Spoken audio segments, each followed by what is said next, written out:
You ready? I've been ready. What are we waiting for?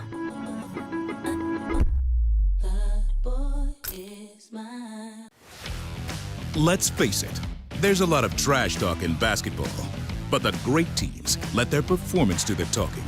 Like Ford F-150 with Pro Power on board, a class-exclusive industry-first feature that turns your truck into a mobile generator and leaves the competition speechless. Ford F-150, official truck of the Grizzlies. Greatness starts here at your Mid-South Ford dealer. Class is full-size pickups under 8,500 pounds, GVWR.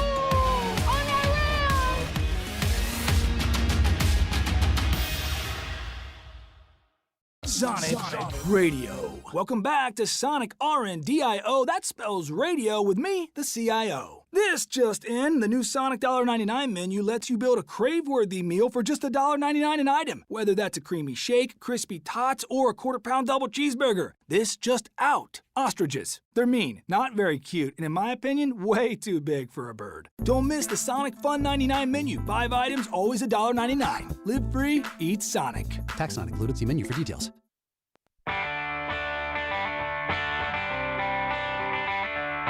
Live from the Built Ford Tough studio at FedEx Forum, it's the Gary Parrish Show, presented by Ortho South, on YouTube at Grind City Media and the official Grind City Media app. Now, here's your host, Gary Parrish.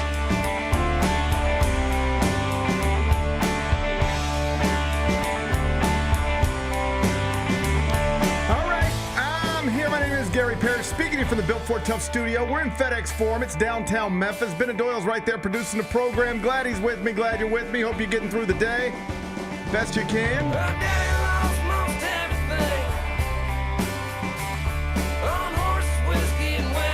And I hope you enjoyed the NFL season opener. We got it last night. Lincoln Financial Field in Philadelphia. It had everything. Competitive football. I think that's the most important aspect of any football game. You'd like for it to be competitive.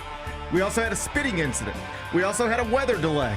We also had Mike Tirico calling the quarterbacks the wrong names for longer than seemed normal. A lot going on last night. We'll talk about it momentarily. First, though, quickly, let me set today's schedule for you. The next segment, about 20 minutes, Jessica Benson is going to join me. She is, of course, the host of the Jessica Benson Show with CJ Hurt. Got a lot of stuff to talk to her about, including the big basketball news from yesterday. Caitlin Clark, Indiana Fever star, is done for the season. That soft tissue injury just is not healing properly, it appears. She's got other things going on as well. Caitlin Clark, done for the season. She announced it on social media. Jessica Benson will be here in the next segment. I'll talk to her about that and other things. JB here around 10:20. Finish talking to her. We're going to take a break. Come back. Do 5 more things you need to know, at which point we'll discuss 5 previously undiscussed stories. Among them, Clippers owner Steve Ballmer spoke publicly last night for the first time since Pablo Torre detailed a no-show job designed to put $28 million in Kawhi Leonard's bank account in what Pablo more or less alleges was a deal that circumvented the NBA's salary cap. I'll tell you what Steve Ballmer said in response. We'll do that in about 40 minutes. North Carolina has reportedly banned the New England Patriots access to its football program. A football program run, of course, by Patriots legend Bill Belichick. Never boring in Chapel Hill. We'll discuss the latest headline. We'll do that in just a bit. Christian McCaffrey abruptly appeared on the 49ers injury report just 3 days before the season opener. This apparently is devastating to some fantasy football owners. I'll get Bennett's thoughts on that a little later on in the show. Mike Tyson and Floyd Mayweather, 2 boxing legends, have agreed to fight next year. Shame on you if you're looking forward to this. We'll talk about that in the third segment. And I had a celebrity sighting yesterday. Oh? At a gas station in Mississippi. It was something. It was quite the experience. Okay. It was a celebrity sighting. I'm going to tell you about it. We're going to do that during a segment we call 5 More Things You Need to Know. Then we'll eventually do GP's Carryout and we'll call it a day. So that's the rundown. We got a lot to get to. But I did want to start with the NFL because we got the 2025 NFL season opener last night. It was scheduled to kick off at 7:20 on NBC. It went off around that time. It was Eagles-Cowboys. Final score, as you know, Philadelphia 24, Dallas 20. The Super Bowl champs start 1-0. The team that traded Micah Parsons starts 0-1. It was a competitive football game, and I hope you got your afternoon nap in or had some coffee because it lasted longer than it was supposed to last, and that's because we had a weather delay right in the middle of it. And then, of course, that followed the spitting incident. We had everything for a Thursday night season opener. That's pretty good, wasn't it? It was pretty good, yeah. The weather delay sucked. I mean, it completely ruined the game because it was. I think the first 7 possessions were ended in scores, and then no one scored after the weather delay. Dude, there were 41 points in the first half. Yeah. And 3 in the second half. Yeah. My condolences to anybody who had the over. You're probably counting your chickens before they hatched. Yep. If you had 41 points at halftime and you're like, I think we only need 48 to get this over. That's a cash-out situation. 47.5 is the total. We all got 41 at the break. I don't think we're going to have any problems. Right. Getting to 48, you can start counting your chickens before they hatch. Not so fast. There's a lot of people out there last night, Bennett. If I know gamblers the way I think I know gamblers, you know what happened last night? You had a bunch of people. They were holding over tickets. Yeah. On the NFL season opener. And you know what they were doing at halftime? They were counting their chickens before they hatched. Yeah. You ever counted your chickens before they hatched? All the time. I do too. Yeah, all the time, actually. I think that situation you just pointed out last night, I think that sounds very familiar. Yeah, it sounds like it. Yeah. I'm often counting chickens before they hatch. I do it on the golf course sometimes. I'm like, man, I'm up 3 with 5 to play. I guess I got this thing done. My favorite thing too when this happens, it happens all the time, especially in these primetime games, is if you just scour Twitter or gambling Twitter, everyone's refund, give us our money, void the ticket. It's that's not how it works. Do you actually think the weather delay played a role? Yes. Football people do think that. Yes, for sure. I think that it's really hard to, especially once you've played a full half of football. I think your body is just not going to be able to operate at the same level. As long as you keep moving, you're fine. Once you stop, your body starts to shut down a little bit. And when you got to go in the tunnel, it's different than being able to run up and down the football field. It's just, Basketball players talk about this all the time. Yeah. This is one of the points of contention with All-Star Weekend. If you remember, at one point, they would have serious halftime shows. It wasn't going to rival the Super Bowl, but I can remember Kanye West performing at halftime of the NBA All-Star game. Yeah. And this was when he was, headlining everything. He, had the biggest album in the world, and he was at a different place in his life than he is right now. And one of the issues, according to the players, they're like, listen, we love seeing Kanye, and this is unbelievable, but we can't be out there running around like that and then not move for 45 minutes and then go try to move again. That's just not the way our bodies are conditioned. Not that I'm a professional athlete or even an athlete at all, but I can tell you this is probably just an old man thing, but I can go out on a golf course and walk around for 4 hours, no problem. I just walk around all day. I will never really get tired. Everything's fine. And then I will get in my car and I will drive home. And let's say I'm at a golf course 30 minutes from my house. I drive home. When I go to get out of my car in my driveway, it suddenly I can feel it in my body. It's like I feel, it's whatever. But I got you. I feel it. It's Jesus. I'm sort of stiff and sore. Yeah. And if I would have just kept moving, I would still be feeling the same way I was. But I was moving for 4 hours, and then I stopped, and I got in a car, and now my body is just shutting. It doesn't feel as comfortable as it did before. And on a level a million levels higher, I do think there is some truth to that with football players. Yeah. That delay did impact their ability to do the jobs that they were there to do last night. And you even saw some of the players talking about it after the game. I wish we'd have been sharper after the delay. I wish we'd have had a better sense of urgency after the delay. But I think all of that falls into you're not used to getting ready to play, playing the majority of the game, and then just shutting it down for an hour and more than an hour, and then we'll come back. So it did have a negative impact on the football game. Counterpoint to it being bad, though, I kind of liked it. It just stretched everything out. It just made the night last longer. Like, I wasn't tired. I was ready. I was having a good time. So I was just like, you know what?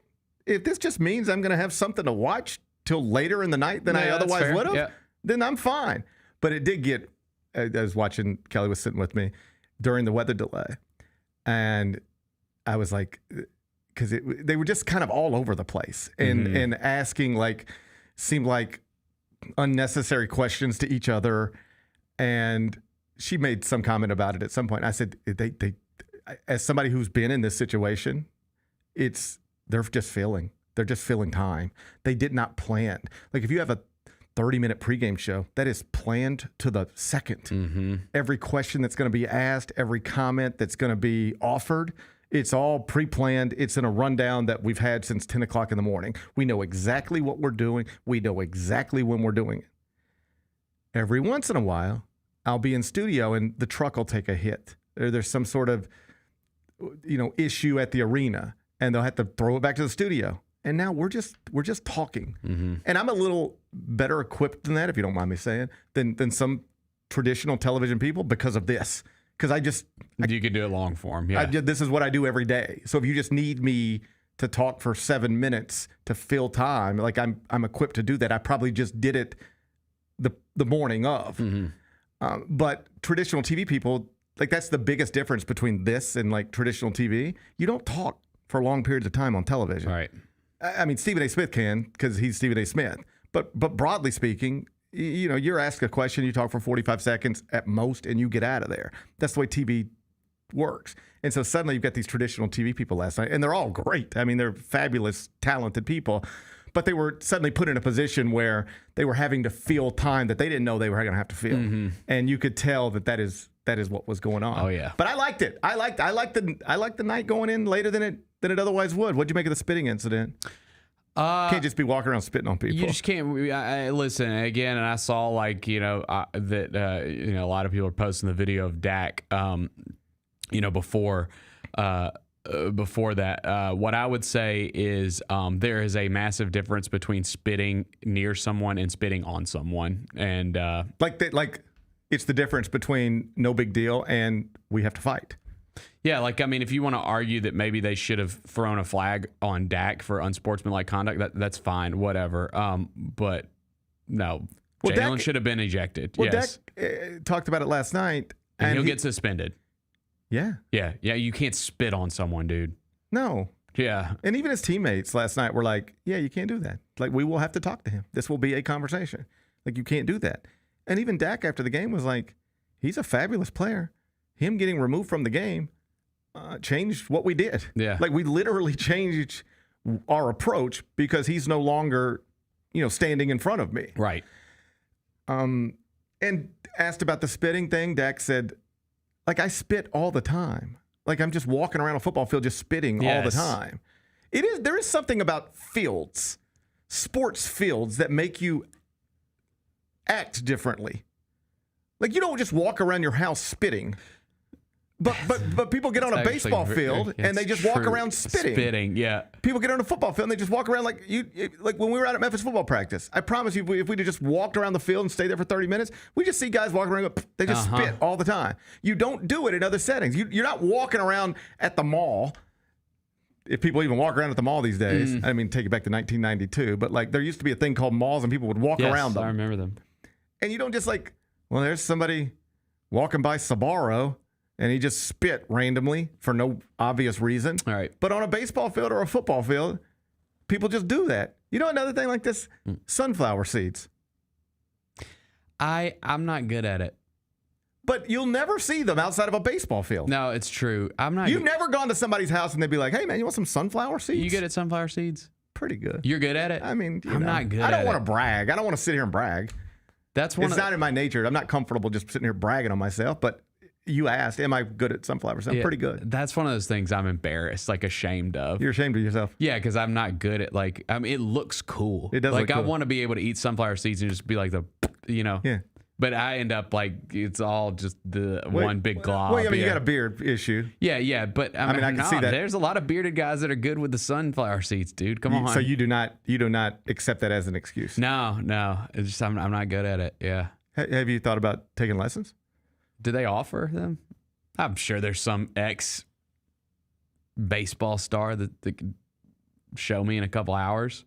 I mean, there's got to be somewhere. Yeah. I mean, this youth baseball thing around these parts is wild. I mean, They do the sunflower seeds. Is that a thing? You got with the pitching youths? coaches everywhere. You got hitting coaches everywhere.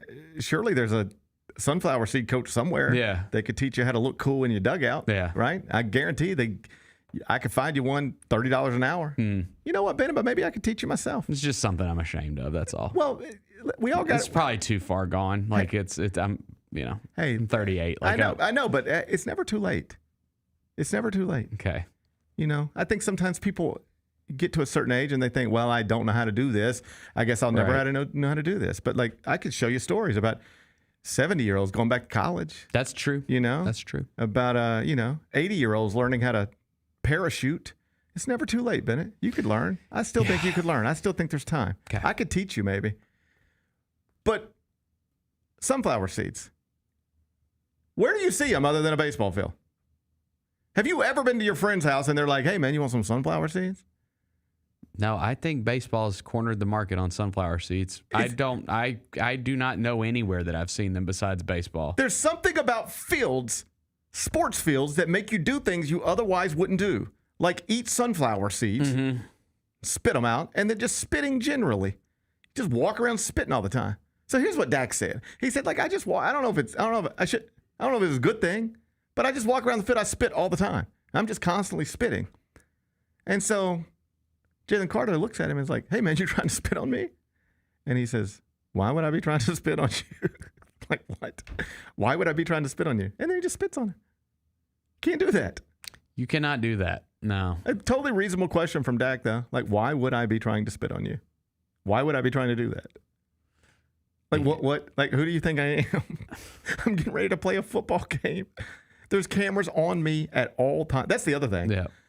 If you're going to spit on somebody pregame, you know who it needs to be? Like the third string linebacker. Yeah, that's very true. There's going to be a camera on Dak Prescott or any quarterback the entire time. There is not a moment Dak Prescott standing on a football field, pregame, in the game, postgame, where there's not a camera on him.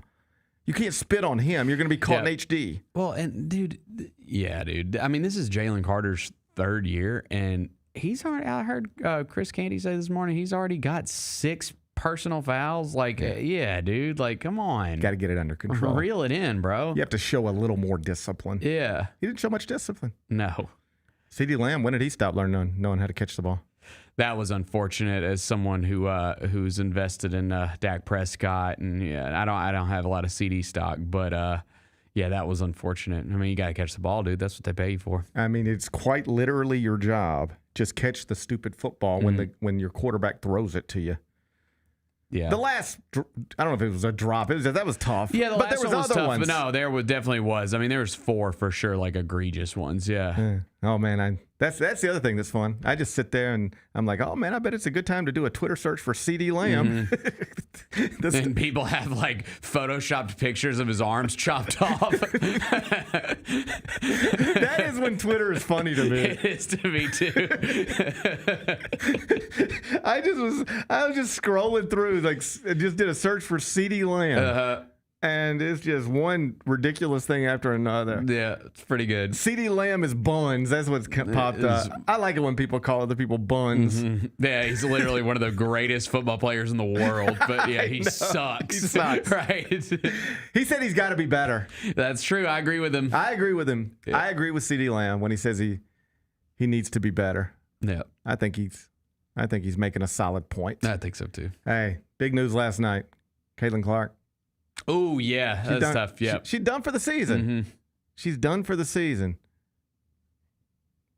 The negative to that is obvious. The positive could be adding a top 3, top 4 pick Ooh. to the Caitlin Clark roster. Jessica Benson is the host of the Jessica Benson Show with CJ Hurd. I'll get her thoughts on it. We're going to do that next. Gary Parrish Show presented by Ortho South.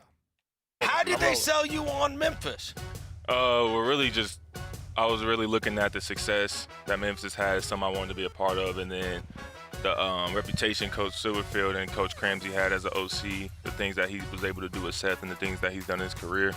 I felt like that's something I wanted to be a part of, and I felt myself being able to excel in his offense. And also, I looked at the weapons around and everybody that I was going to be playing it with. The Chris Vernon Show, live on weekdays at noon on YouTube at Grind City Media and the official Grind City Media app.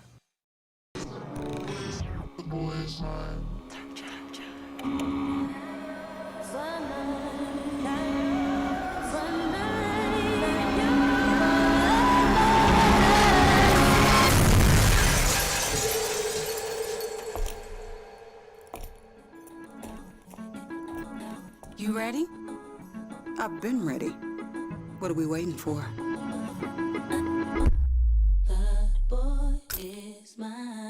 Kroger shoppers and Grizz fans want exclusive last-minute discounted ticket deals texted straight to you. Sign up with the new Kroger Buzzer Beater deal. Fans can sign up by texting Grizz to 636-479 or visit your local Kroger store in the Delta Division and scan the QR code. By signing up, you agree to receive recurring automated promotional and personalized marketing text messages from the Memphis Grizzlies. Consent is not a condition of any purchase. Message frequency varies. Message and data rates may apply.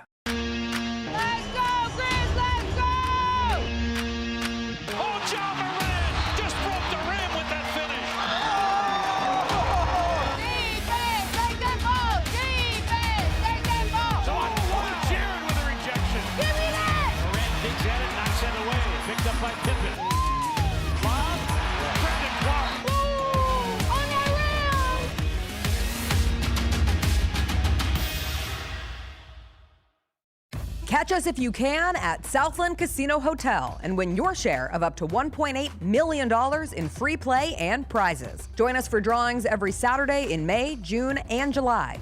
Each month, over 900 winners will take home free play or drive off in a new car or motorcycle. Be there for all 6 grand finale drawings and try to catch us if you can, only at Southland Casino Hotel. Must be 21 up. Play responsibly. For help quitting, call 800-522-4700.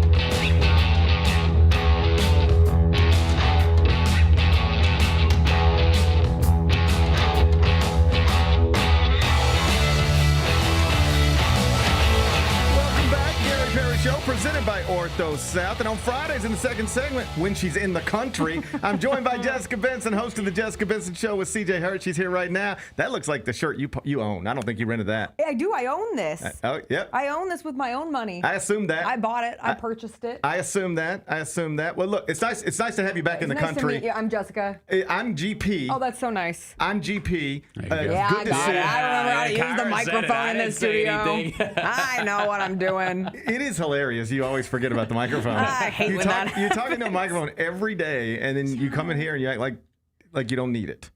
Yeah. How about this? Okay.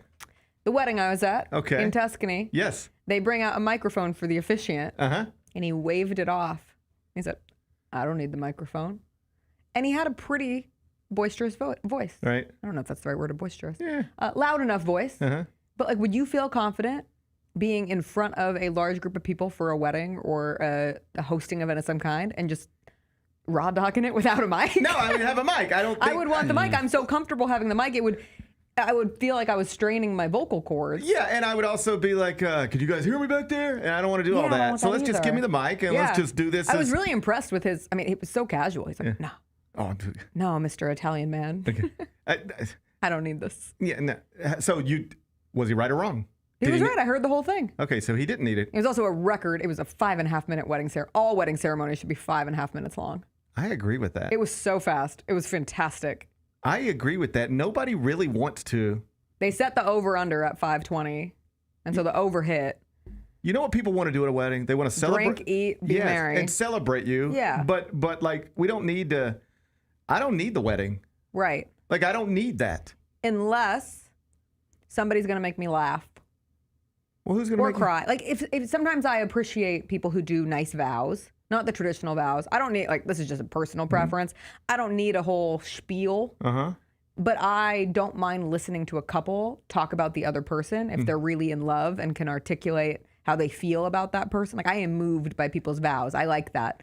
But keep it tight. We're not here for a movie. More often than not, when I see people attempt that, I think they fail. I don't think it's well done. I'm not ruling out the possibility that it can be done well. It's just my experiences. Like the last wedding I was at. Careful. I could have been to a million weddings. Nobody knows what wedding I'm talking about. I could have been to a bunch of weddings. Yeah, mine's really obvious. That the last wedding I was at was that bougie girl who got married in Tuscany. I could have been to a million weddings, so nobody's going to know what wedding I was talking about. Yeah. But at this wedding I was at, the bride and groom, they tried that. They tried to be funny in expressing their love for each other. And it was sweet, but it was not good. It wasn't. So you have to know your strengths. They didn't have strengths. Like I was at a wedding here. Oh, I'll give them credit. My friends Jalen and Keith, they had wonderful vows to each other. Like selfishly, my husband was the officiant. I thought he did a fantastic job. I'm sure he did. He made everyone yeet. Yeah. But it was a fun, memorable, worthwhile ceremony. I've been to other ceremonies. Yeah. I've been to Catholic Mass. Yeah. The Catholics really have to make the wedding mass that long. Man, I don't need it. It was 2 hours. Yeah, like, what are we doing? I don't need to do that. And you can't see all of it because if the pews are full, you're just sitting there twiddling your thumbs, trying to enjoy. But like Chris and I did our vows, and I like to think we're both pretty good writers. Yeah, me more so than him. I would assume you guys could pull it off. I made people laugh and he made people cry. I thought we did a great 1-2 punch. That's pretty good. He went the emotional route. I went the funny route. Okay. I was at a wedding and both people tried to go the funny route, and neither of them are. That's tough. With all due respect, they're not not funny. They weren't funny at all. Again, know your strengths. I know, right? No, the wedding is a performance in some. What's the point of it? Yeah, just like all you had to do was say "I do." Yeah, you know? And you chose. But you so chose. if you make that choice, you walk on that ledge. Yeah. Don't let your people down. Don't get on the diving board unless you know how to dive. No one wants to be forced to watch a bad TV show. That's what I'm trying to tell you. Yeah, I know. All right? That's what I'm trying to tell you. Okay. It's nice to have you back. Oh, it's good to be back. It's good to have you back. I'm here. Talk to me about Caitlin Clark. Oh, God. She announced. She announced. Yeah, just go. Just go. Just start talking about Caitlin Clark. Okay. She announced last night she's done for the season. Yes. Was this because Bennett yesterday he called me a casual. He called me a WNBA kind of casual. That's what I don't want to come for your neck, but I didn't think of myself that way. But maybe I'm pretty sure. What WNBA players have you talked about this season, Gary? Caitlin and Angel. And one more. Caitlin and Angel and Sophie. There you go. I think you might be a casual. Yes. Here's why he called me a casual. Because I genuinely did not know who Sophie Cunningham was 6 months ago. That's fine. I mean. She's been in WNBA for 7 years, and I never was aware of her existence before last year. There's a lot of players. I mean, I'm trying to think of a comparable NBA Sophie Cunningham. She just did. You could have asked me 6 months ago, who is Sophie Cunningham? And I would have said, I don't know. Okay. Did I grow up with her? I would have said something like that. I don't know. What movie was she in? I would have had no idea. And Bennett said, that's because you're a casual. He insulted me right to my face. Well, so I think you're more just a casual because you're a casual. Okay, so I accept the label. Yeah, that's fine. I reluctantly accept the label. I like to think of myself as a WNBA expert. But it's possible I'm a casual. All right? Okay. So, as a casual, let me ask an expert. Was this surprising? Didn't we assume she was coming back at some point? There was hope that she was coming back at some point. And you were left in this place of ambiguity, purposefully so, where, all right, well, if we just get to the last month of the season, the last couple of weeks of the season. And then I think based on the lack of clarity, from my perspective, certainly not as an expert, but somebody who follows the whole thing from afar, I got to a point a few weeks ago where I audibly remember saying to Chris, she's not coming back. She's not going to come back this year. why would she? And then you get into the weeds of, as a competitor, of course, you always want to come back and you want to play and do whatever you can for your team. But I don't think there's any false pretenses about the Fever this year. They're all hurt. They've had a ridiculous amount of injuries. They're not going to likely, you never say never. Right. And they've pushed some teams in really fun and interesting ways where they've gotten wins that they had no business winning at the time they got them. But they're probably not competing for a championship. So why would you risk your most important player, bring her back from an injury if she's not 100% ready to go? And I would assume that's where you got with Caitlin. And now she won't be rushed back. And you have an entire offseason, and she can come back healthy next year. So the counterpoint would be, to use a poker analogy, as long as you have a chip and a chair, you got a chance. If she can play, put her in the bracket, and let's see what happens, right? Yes. The counter argument of that is, we know what's going to happen. Like, even if Caitlin comes back, she hasn't played in a long time. And like Sophie Cunningham isn't available anymore.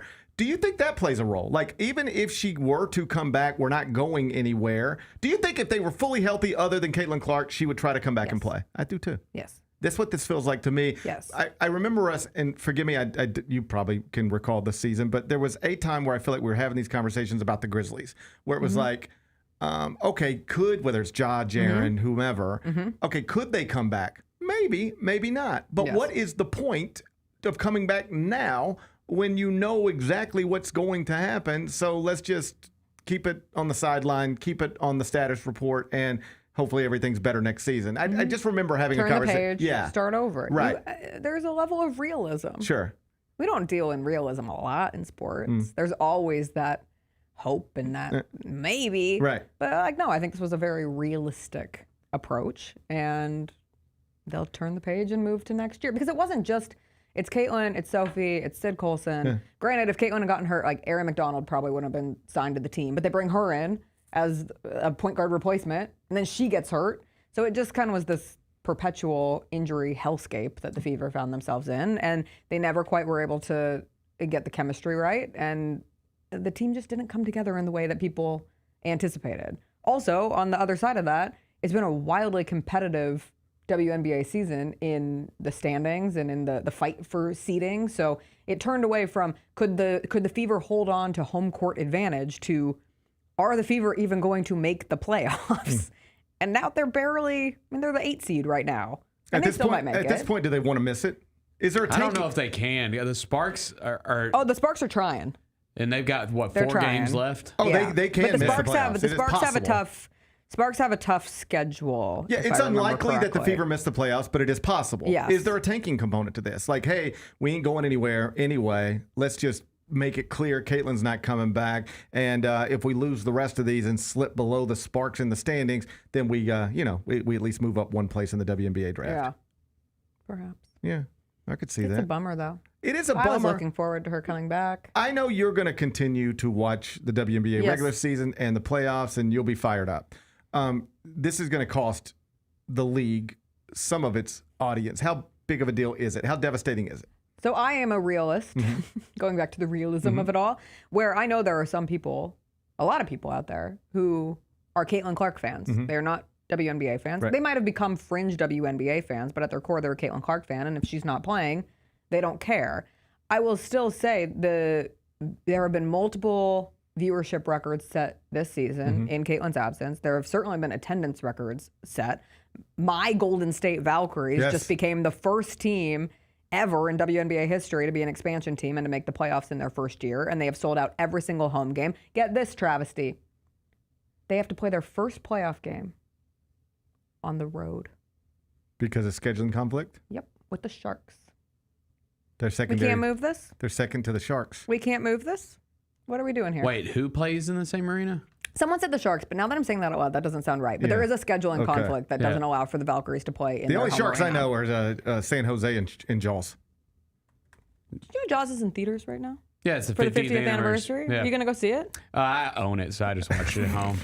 I just listened to the score. I love that Bennett owns Jaws. Why do you own Jaws? It's like one of the best movies ever. Okay. It's in the collection. I concede the point. Yeah. Still, same question. Why do you own Jaws? Similar. It's due to tennis at the Chase Center. It's Tennis at the Chase Center. Yeah, what It tennis better are be. they It better playing? be Alcaraz. It's the Lavender Cup, an international tennis tournament between Team bumped out of Europe and Team World. I can't get bumped out But of my arena that I've sold out for every single game so For the far. Lavender Come Cup? on. Tell Veronica Burton she's got to go on the road. No, No. it's rude. Anyway, back to your original question. If Caitlin Clark was playing in the WNBA playoffs, more people would be watching the WNBA playoffs. Because she is not, inevitably, there will be less. Yeah. But I do feel that there is still genuine, and I'm not just trying to pump for the league, like there's genuine momentum that has carried forward in her absence. While the casuals have dipped, That's me. and that's you, Yeah. there are people who have truly become fans of the WNBA. And like, you got to build it brick by brick. You know, you got to take the ones who decided to stick around, take the ones who have been there the whole time, and evaluate it as, it's been really fun. The Aces have won 13 games in a row. 13, they were dead. They were buried. You talk about having a hope, a sliver of a chance. Like 2 months ago, you would have thought the Aces were going to miss the playoffs. And now they've won 13 straight, and Asia Wilson might go around and steal the MVP from Nafisa Collier. There's a lot of good drama still ongoing. It's sort of the way we ended up talking about Sophie Cunningham yesterday, or at least one of the points I made while talking about Sophie Cunningham yesterday is, it is true. Like, whether I'm a casual or not, I had never heard of this woman, even though she had played 6 straight years in the WNBA. And best I can tell, has always looked that way and always talked this way. Yeah. She just was not on my radar at all. But she starts playing with Caitlin Clark. Then she has the little scuffle incident. She just goes, like, everything skyrockets. Twitter, Instagram, TikTok, all the followers, and she becomes an undeniable celebrity with a hit podcast, and that is the Caitlin Clark effect. Like Skip Bayless, his point was she's clout chasing and using Caitlin Clark to create her celebrity. And the point Sophie Cunningham made, which I would co-sign, is like, I'm not like chasing Caitlin Clark to try to become famous. I happen to play with her. People look at her, and then they see me because I'm standing next to her. I compared it to the Chris Stapleton, Justin Timberlake situation. Chris Stapleton had that hair and that beard and that voice and that guitar for years and years and years. I would not necessarily call Sophie Cunningham the Chris Stapleton of the WNBA. I'm not, but no, the point is this. Chris Stapleton had been playing those songs, and he had that album, and he had that voice, and he had that guitar for years. His album at this point had been out for 6 months, had done nothing. If he came to Memphis, he would probably play Minglewood Hall at the time, all right? Then he jumped on CBS, CMAs, and did 8 minutes on stage with Justin Timberlake, and when he woke up the next day, his entire life had changed. Yes. Album sales went up, you ready for this? 6,000%. It went for doing nothing for 6 months, and then was the number one album after that night. He wasn't chasing Justin Timberlake. He just happened to be on stage with Justin Timberlake. People were there to watch Justin Timberlake, and when they were watching Justin Timberlake, they went, well, who is this other person here? Who is this, and what is going on? And that is what Sophie Cunningham, that's what happened to her. Well, and it's so funny for people who have followed the WNBA for the last few years, like the way Sophie Cunningham became a more notable player was beef with another player. Yes. She and Kalia Copper got into it during the 2021 WNBA Finals, and there's this like resounding image of nobody Kalia knows Copper. about that, though. No, I know, but I'm saying like the real fans didn't know, but the real fans didn't even know Sophie Cunningham before. Yeah, so my point is 40 she's been people. You're talking about 40 people, just to be clear. multiple things. But the difference is, my grander point was, yes, the like tangential nature of being close to Caitlin Clark can shoot you into unknown, impossible fame that you would not have the opportunity to have. Now, if she was ugly, none of this would matter. Oh my God. You don't think that's a big part of it? No, I think it's true. I think she's it is. pretty, and they've been able to capitalize on all of that. Yes. Yeah. Then why'd you say, oh my God? Like I said something wrong. It's like, you agreed with me. Yeah, but I don't like putting it in this phrase of... If she were ugly, she wouldn't be who she is. That's a fact. You don't disagree with that, do you? I don't know. Maybe if she was like super funny or had some reason, or she was good, or she was a better player. Tell me the super funny WNBA player who's more famous than Sophie Cunningham. The Studbuds. They're not. Yes, they are. They are not more famous than Sophie Cunningham. But in other people's world, they are. Yes, they are. They have a huge deal coming out. They are not more famous than Sophie Cunningham right now. I don't know about that. Bennett, name them. I wouldn't say that. I wouldn't say that most people can name them by name, but I think they would know them by name. I don't know their names, but I know who they are. But you know who they are. Yeah. I'm aware that they exist. I'm just saying. I'm saying one thing. Yeah. They are not as famous as Sophie Cunningham on September 5th, 2025. Maybe I'm in an alternate reality. I think Sophie Cunningham has gained tremendous notoriety. She has her big podcast. Everything works that way. And yes, a part of it is because She is stunning. Mm-hmm. And like a game was on, and my husband was like, "Who's that?" Of course. And I was like, that's what everybody's husband did. And oh, by the way, that's what everybody's wife did too. Yes, but I also don't think she's. Oh, this happens in other I don't aspects. think she's recognizable to the. And I'm not saying the stud buds are either. I think these people are still sports famous. They're not famous. Caitlin Clark is famous. I think Sophie Cunningham is. I don't think she is. I put her on Dancing with the Stars. Let's see how she does. I have seen people for whatever this is. That's my new test. For whatever this is worth, I have seen people on Instagram post about Sophie Cunningham, who I promise you can't name 5 WNBA players. But can they even name her? That's my other piece. Like I see sometimes some men are like, this hottie, and it's either Sophie Cunningham or Cameron Brink, and they have no idea who they are, who they play for. They don't know anything about them. They just know how they look. Well, you're proving my point. Yes. Yeah. But okay, is that fame or is that just yes? People get famous because of the way they look. Emily Ratajkowski is another. Yeah. Well, there are models. Yeah. But I still don't think Sophie Cunningham is. I'm not trying to fight Sophie Cunningham's fame. She's famous.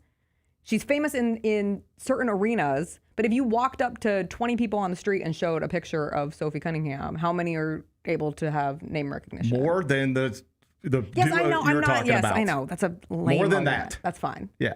Yeah. Here's my point. Sophie Cunningham has looked the way she looks. I imagine.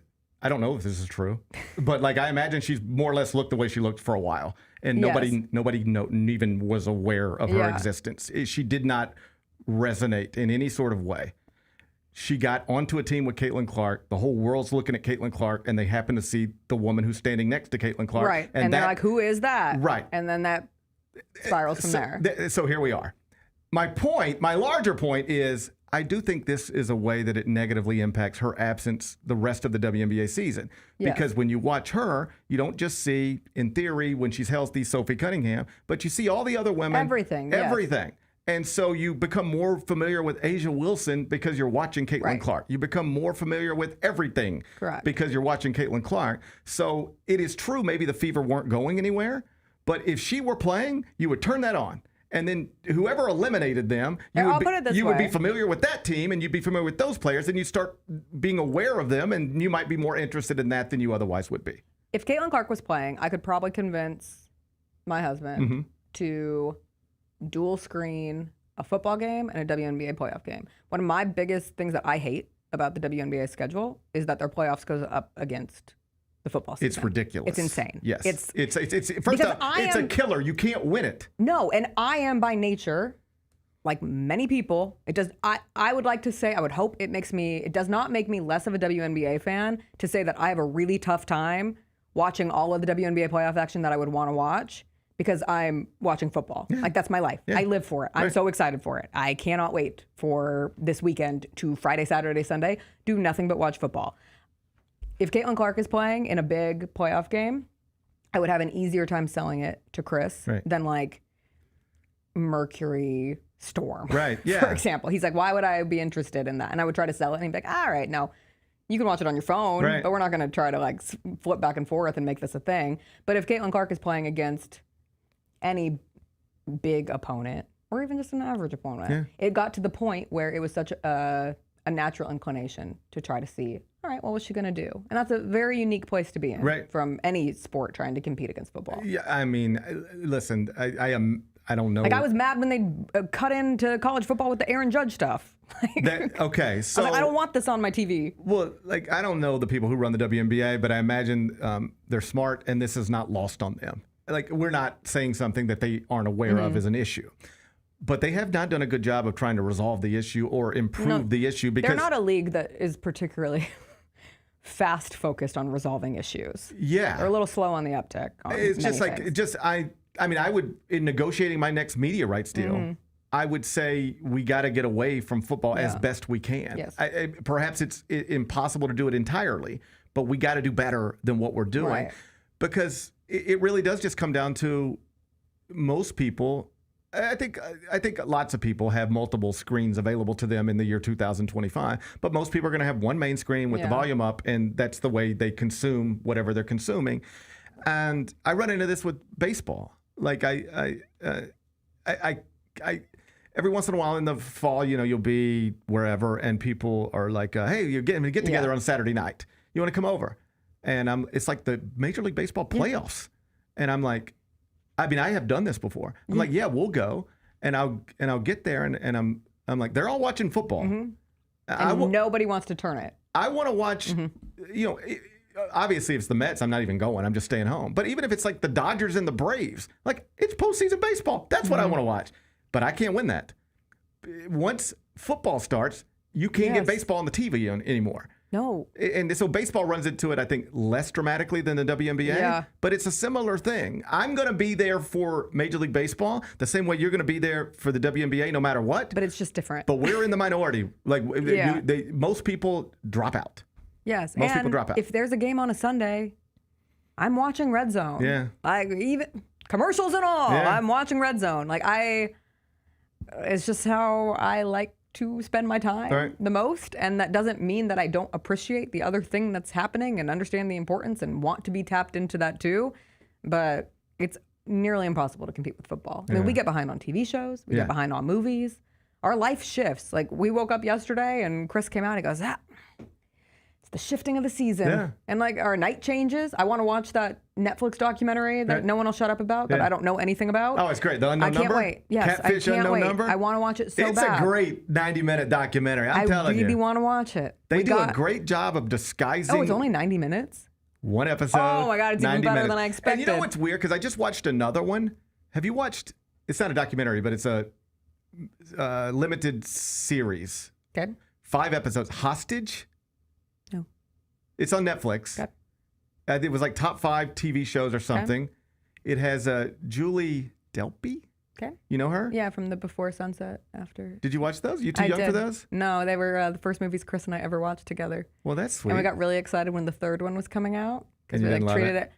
Well, they broke. I know, sad. it's like sad. Spoiler alert. Right. We went to see it in theaters. We went on this nice little date in Tiburon, California, and it was very early. And I'm talking first couple months of our relationship, and that movie just happened to become the third was coming out during a visit, and so we planned this whole thing around it. Saw a lot of ourselves in these couples, and they break up, and we're just like, well, that sucked.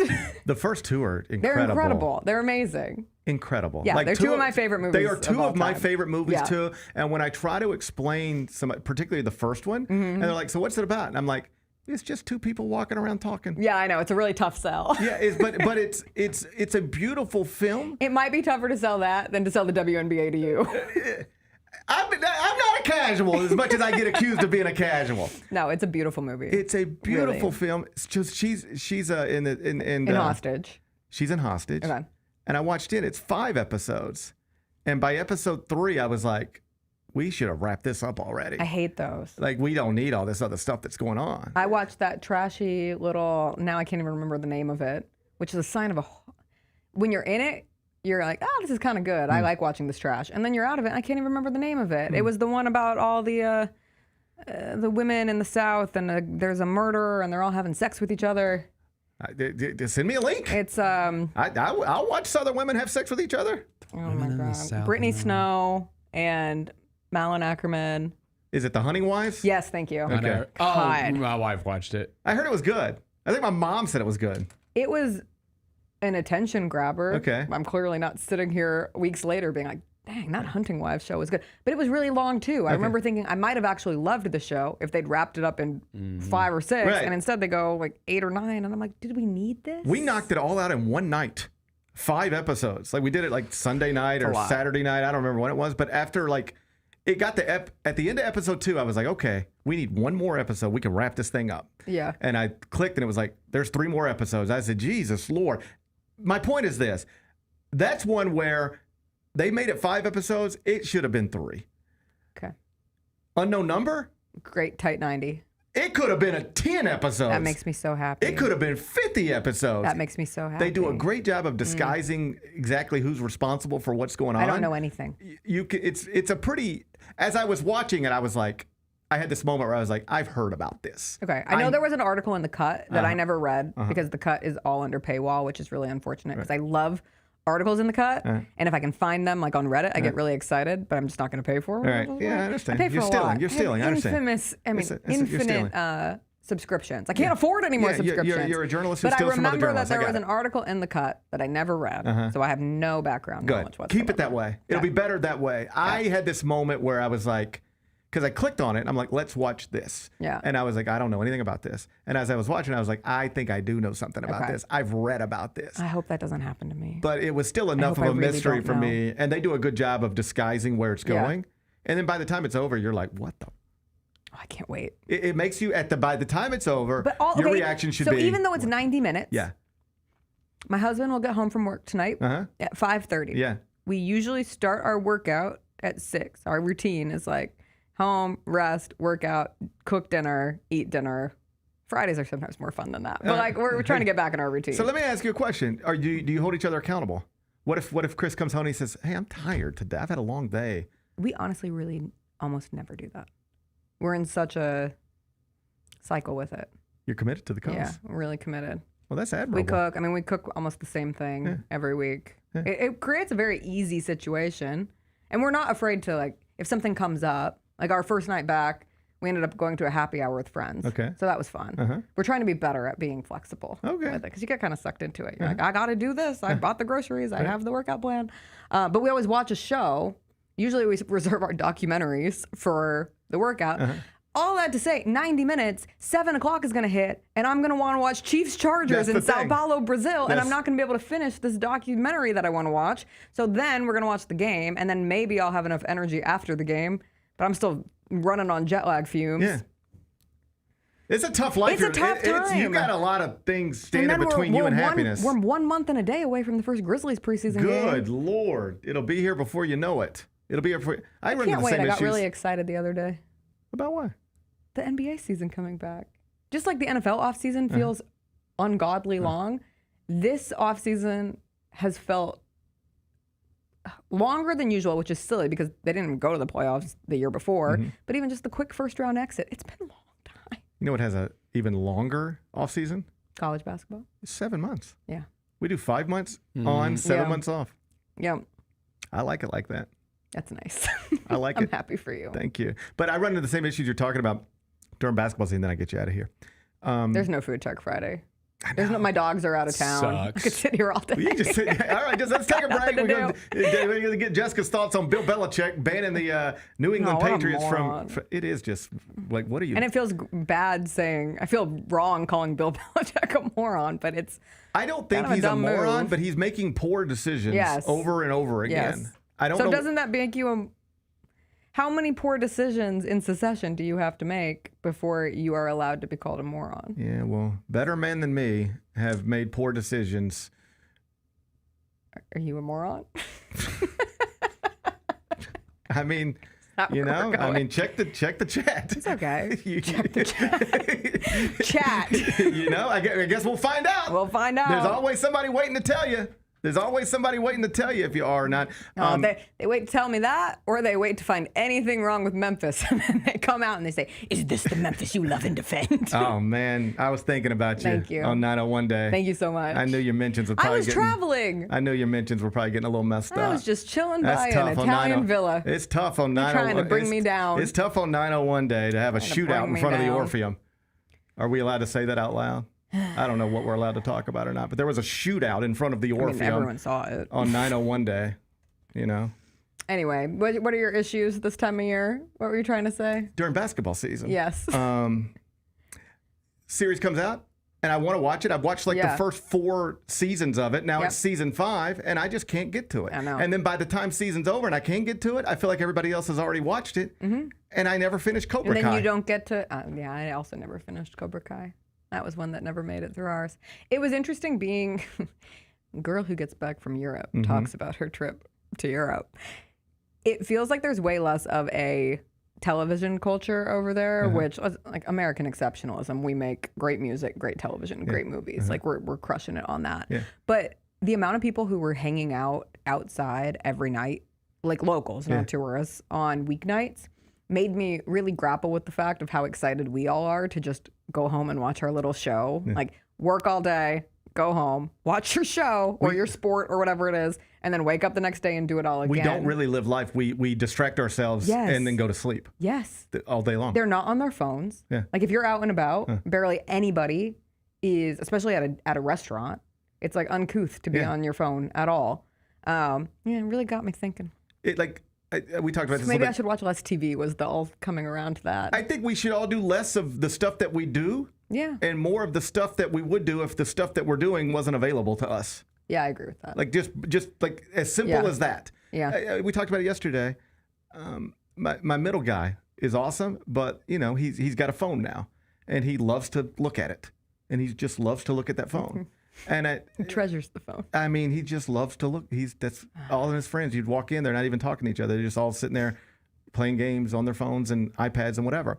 And so just to try to get him back on track, let's make sure we're getting all our homework done the way we ought to get it done. I said, hey, let's just put the phone down for this week, and you can get it back on Friday if we have a good week. Yeah. I said, when Friday gets here, I'm going to pick you up from school, and then we're going to go see your mother, and I'm going to say, hey, do you think Oliver's had a good week or a bad week? And whatever she says will dictate what comes next. And if she says, oh, I think he's had a great week, then I'm going to hand you the phone back, and we'll be good. And if she says he's had a rough week, then I'm going to say, buddy, well, let's try to have a better week next week, and then we'll talk again next Friday.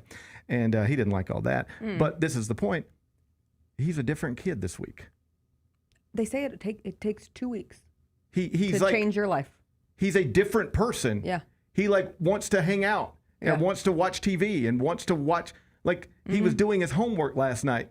I called him. They were up at the store a little bit later, and I called him. I was like, hey, what's up? And he was like, nothing. I'm just working on my homework. And he sounded like he was excited to be doing his homework. He sounded like... And it was really just, I took this away from him, and it changed. And forced his brain to adapt to just do other things. Scrolling on a screen all day. And suddenly he wanted to do other things. He wanted to hit golf balls or swim or jump on a trampoline or watch a TV show with his dad. He did, but if he had this in his hand, he wouldn't have wanted to do any of those things. No. And we're just bigger versions of that. Yeah. And it's really hard to stop.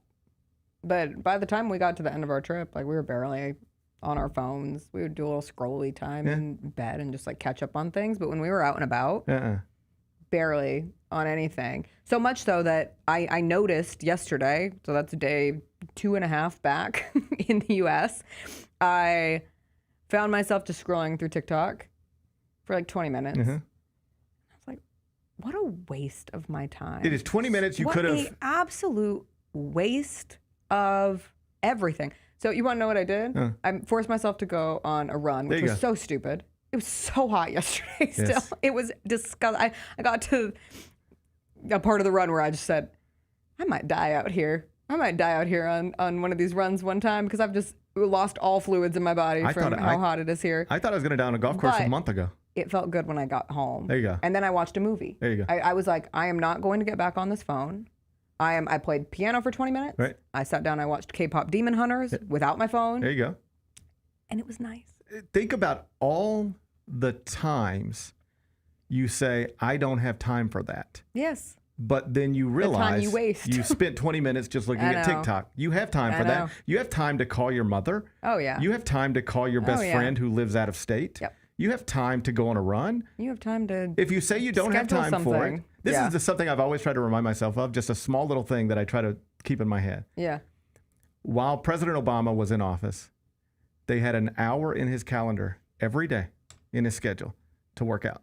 Yeah. It was an hour. That goes back to our routine. If you just make it a part of your routine. He was just, I don't do that, but anytime I start to go, well, I'm too busy. You rank basketball teams and tell stupid stories into a microphone. The president of the United States could find an hour every day to get in a gym. Well, you're not as busy as you think. Yeah. Or at least you could find time for this if you want to. Right. If you don't want to, then you won't. Yeah. But don't excuse it with, well, I'm just too busy. You're not too busy. You haven't prioritized it. Yeah. I think after the show today, I was already planning on this. I think I'm going to go to the library and I'm going to get myself a library card. For what? Yeah, I'm notorious. I read my books on my phone. So then I'm on my phone when I'm reading. I'm doing a good thing. Yeah. But even if I have it on airplane mode. You want to hold a book. Yeah, I think I want to hold a book. I think that would be a good thing. I think Bennett's probably in favor of that. How you Physical feel about media. How you feel about physical books? He probably Bennett? hates that I read my books great. on a phone. Bennett likes books. Yeah, I don't like that at all. Yeah, no one actually. does. That's weird. No one likes it. I don't love that. I like the convenience of it. Yeah, because then I have my book anywhere I go. That's right. But you can get your backpack or something. Yeah. Get your backpack. Maybe I should just buy myself another purse. You're gonna go get a library card today. I think I'm going to. I think I'm going to do it. Should I have a library card? Why don't we all have library Well, cards? here's something. When's the last time you were in a library? I went to a cool book fair at the local Memphis. I can't remember the last time I was in a library. Yeah. I have a memory of like when Aiden was young, Mm-hmm. like we lived in Olive Branch and we would go to the Olive Branch library to and like they had get like a kids something. thing. Yeah. But like Aiden's 22 years old now. I really might not have been in a library in Since then? 15 years. You go to the library? Yeah, I was at the main library a few weeks ago. What do you do at the library? What do people? They had like a small Comic-Con thing going on there, so we Oh, went it up was to a that. little It was nerd free. fest. Yeah. Okay. Yeah. You and your little nerd friends. Yeah. Yeah. What do you do at the library besides be a nerd like Bennett? You go check out a book. Isn't that funny? You Go check out a book. And if they don't have the book, this is like such a lesson that we have to remind ourselves. I also love the instantaneous nature of buying a book on a phone. I don't have to wait for it. Hey. I just charge my credit card. There you go. Pops up. I can turn the first page immediately. Whatever you want to do. If you go to a library, Yeah. it's like the old Blockbuster effect. Yeah. You didn't always get the movie that you wanted. Sometimes you had to wait for it. That's because it tough. was gone. That's just tough. like with Chris has been on the waiting list. My husband has a library card, and I'm the a-hole who's like, have fun going to get your library book, and he's wanted a book for like 2 months that he hasn't been able to get, Well, and can he I- finally got it. I was gonna say, can I buy it for him? I mean, I could resolve this. I'll just get it right now. I have it on my phone. How about I have the how book about that let he me is buy it for trying him? to check if out. this is this much of a issue in your life, I'll get Chris the book. No, but I'll buy then it. I'll he's come had out of my to own pocket. adapt, and he's had to get other books in the meantime, and he's ended up reading other things, Okay. which I'm so impressed by. He's trying. That man brought the Odyssey with us to Europe like he was going to read one page of the Odyssey while we were on this trip. We're both just trying to get ready for the movie. Well, everybody has, it's nice to have good love the intentions. Odyssey. Whether you follow through with them or not, it's his heart was He in has the library his card. heart I was in the don't. right place. He's right? in a better place than I am. Yeah, maybe I'll get a library card. okay. The last thing I heard about the library is that dude jumped off and What? I think a guy killed himself at the library. You all? Isn't that something that happened? I'm not sure. I'm unfamiliar with that story. I think somebody Here? dove off the library. Jeez. Okay. Anyway, I'm going to go get a library card. ask them when now. you're there if they have any. Ask They them need when your you, when support you now get more there. than Ask ever. them when you get to the library. Ask them. Say, anybody jump around here? I'll ask. Yeah, just see what you can find out. Then text us in the Algeria Strong. Okay, and then I'll meet you guys at the library. All right. Hey, if you see anything cool at the library, let me know. Yeah, I will. Tell I'll let me- you know what. I think there's a restaurant.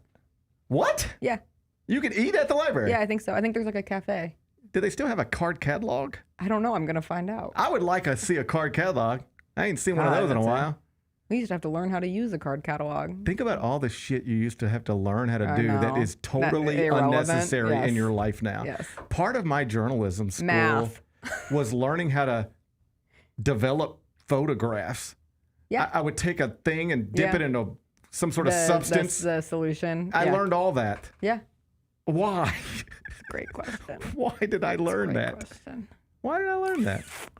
Because they thought you might need to develop your own photo. You could have been like in a war zone someday as a war correspondent. Yeah. And you could have been snapping some pics. I just wish And you needed them developed immediately. I wish somebody would have just like called Steve Jobs and been like, "Hey man, do we really think it's necessary for this guy to know how to develop photographs?" And Steve Jobs was like, "Nah." It's gonna be right here. Steve Jobs was like, "Give me 3 more years. I'll have this shit. I'll have him an addict I'll have it in no time. I'll have this figured out in 3 years. All right. Oh man. All right. Hey, enjoy the library. Hey, thanks. I will. And if Chris needs a book, going forward, if we ever get into a situation where You'll just buy it for him. I'll just get it for him. That's so nice of you. It feels like the least I could do. That's really sweet.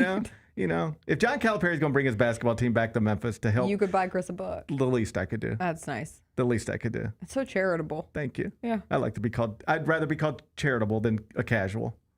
So I think we're ended on a good note.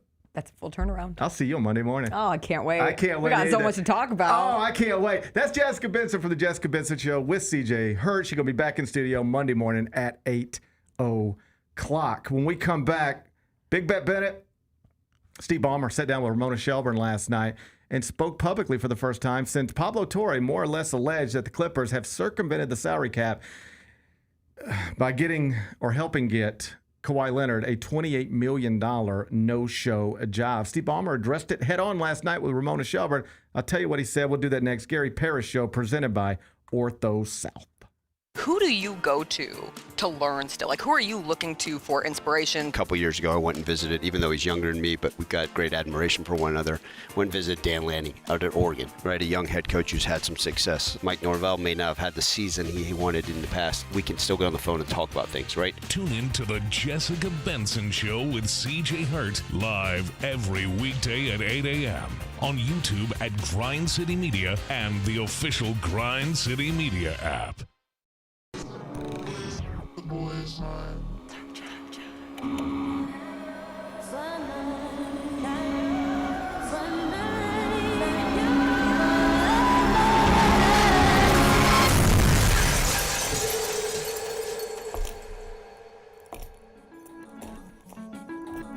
You ready?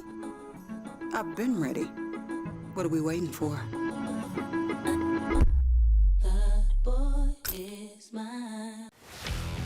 Let's face it, there's a lot of trash talk in basketball, but the great teams let their performance do the talking. Like Ford F-150 with Pro Power on board, a class-exclusive industry-first feature that turns your truck into a mobile generator and leaves the competition speechless. Ford F-150, official truck of the Grizzlies. Greatness starts here at your Mid-South Ford dealer. Class is full-size pickups under 8,500 pounds, GBWR.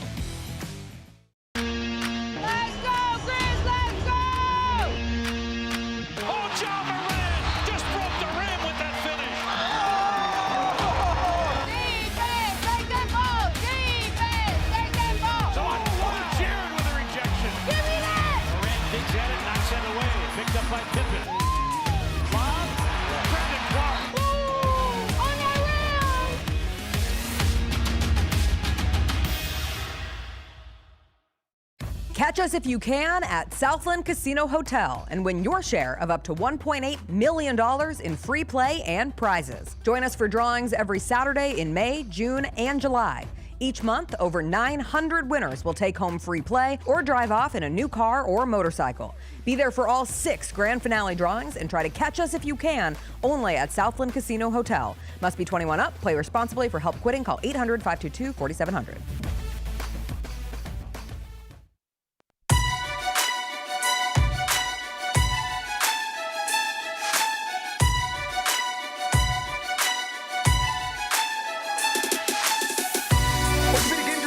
Unpredictable, unforeseen, and unscheduled, and Ortho South understands this better than anyone. Since your injuries don't make appointments, you don't need to either.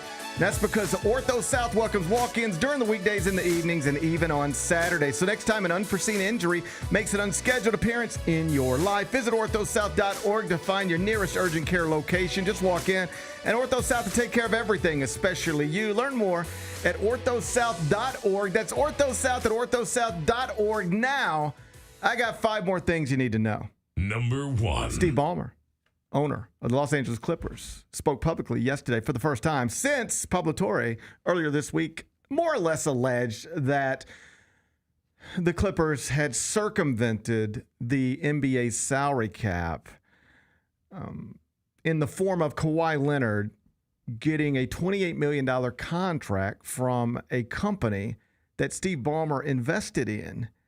And the $28 million came with basically no strings attached. He had to do nothing for the money.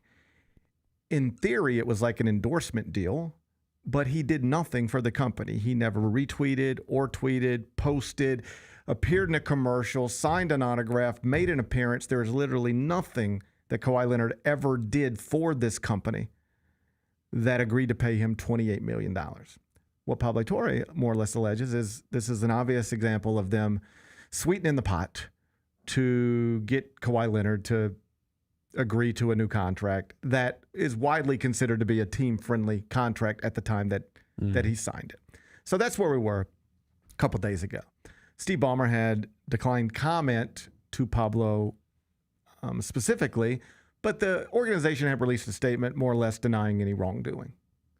Steve Ballmer then jumps in studio last night with Ramona Shelburne, ESPN, who is, there's a lot of people who talk on ESPN, and some of them are TV people, and some of them are TV people who have like real journalism backgrounds. And Ramona is one that has a real journalism background.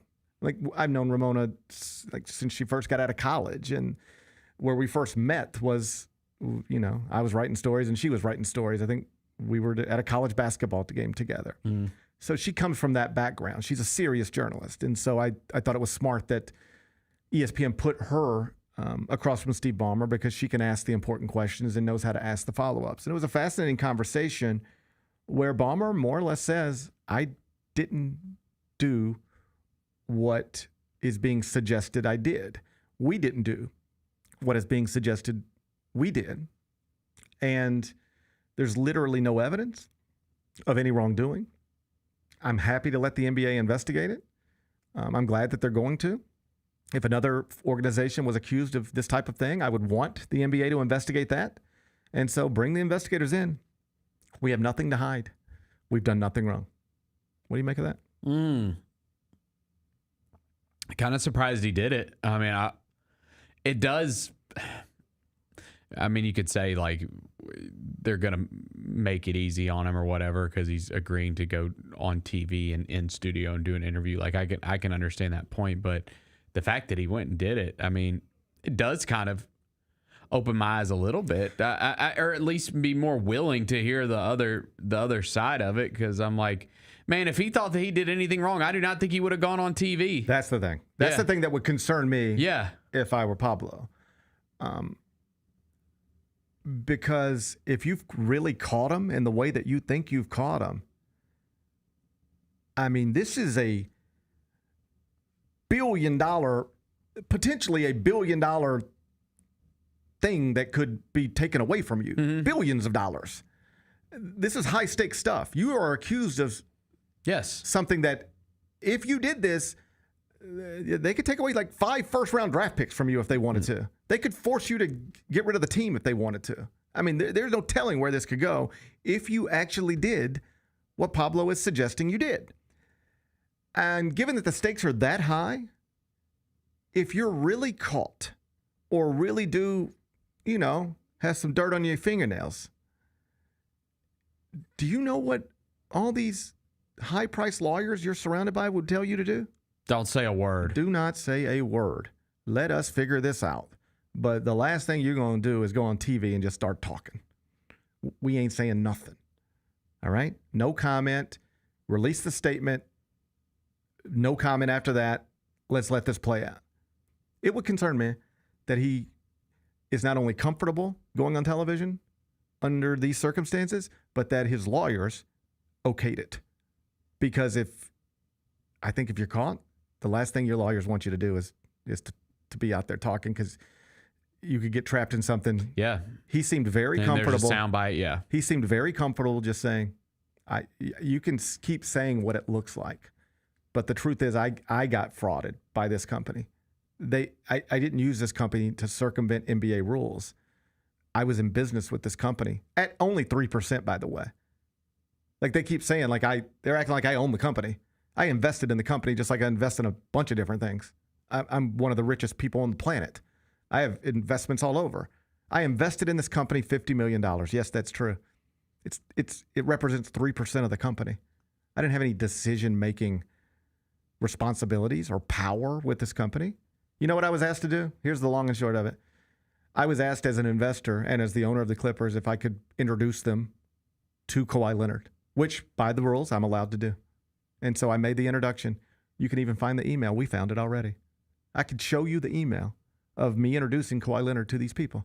And after that, they took it from there and I got out of it. Whatever happened, happened. You go investigate it. And then let me know what you find out.